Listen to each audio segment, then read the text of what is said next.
So you're in a workout and you're pissed because you can't do what you normally can.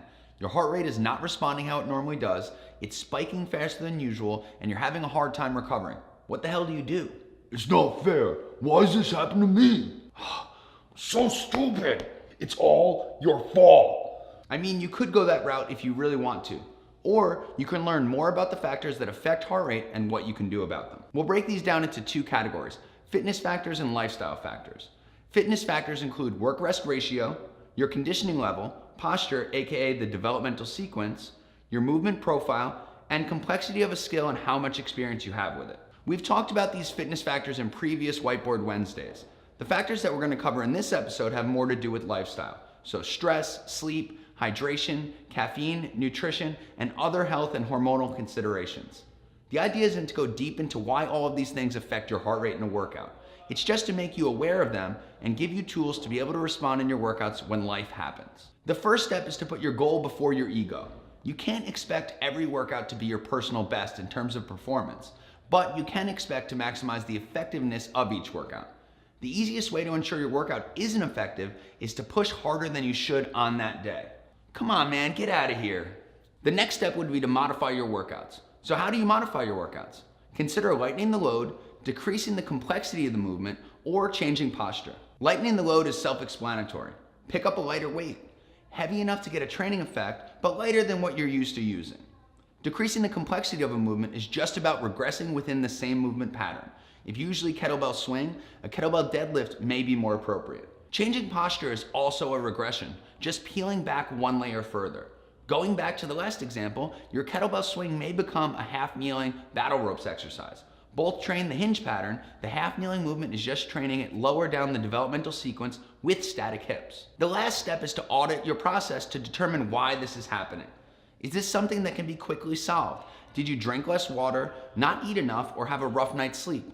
If this isn't normal for you, then just get back into your regular routine and you'll be back at it in no time. Stress, on the other hand, is one of those factors that can be controlled, but it tends to be more of a long-term process. An elevated heart rate from stress is not going to provide the same training effect as an elevated heart rate from an effective workout. Like I mentioned earlier, modify your workout, but consider looking into stress reduction strategies. Stress, left unchecked, will make it harder to drop fat, increase strength, and improve movement. It can also have very serious consequences from a health standpoint. Stress is a bit more complicated and may require help from a counselor and/or your primary care physician. Even though we're not the stress reduction experts, we do have some strategies that have worked really well for our members. Moving on a regular basis, daily gratitude practice, mindful breathing or meditation, and keeping a thought journal are just a few that have worked well for our members. Having a long-term training plan is important if you really want to change your life, but having the ability to make changes on the fly will make sure you maximize the effectiveness of your workouts. Even though these strategies are simple, making daily decisions like this is easier if you have a coach. RD members, please talk to your coach if you need help modifying your workouts or would like to dive into some stress reduction strategies. Internet friends, we're here to help. If you have any questions, please leave a comment or send us an email at info.resultsdriven@gmail.com. All right, friends, I think we did it. Did we just have the first Whiteboard Wednesday under 3 minutes? 4? 5? What day is it? Check back next week for our last Whiteboard Wednesday dedicated to heart rate training. You're putting in all the work, it pays off, and now your heart rate doesn't elevate like it used to.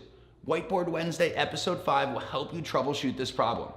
I say problem, but it's a pretty good problem to have because it means you got in better shape. I'm still talking. Bye! I always can't breathe after Grandpa Ed or Meathead Ed. Get out of here. Posture. Work well. They work well. They work well when you work them well. Position. Stress is scroll up and try to. Book bag buddies. Really, I promise they work so well. Daily gratitude practice. Breakfast. It's like practice and breakfast together. I'm gonna eat me some breakfast. Stress reduction. Oh, it's stress, see? The term. You need to come to terms with what you did, young man.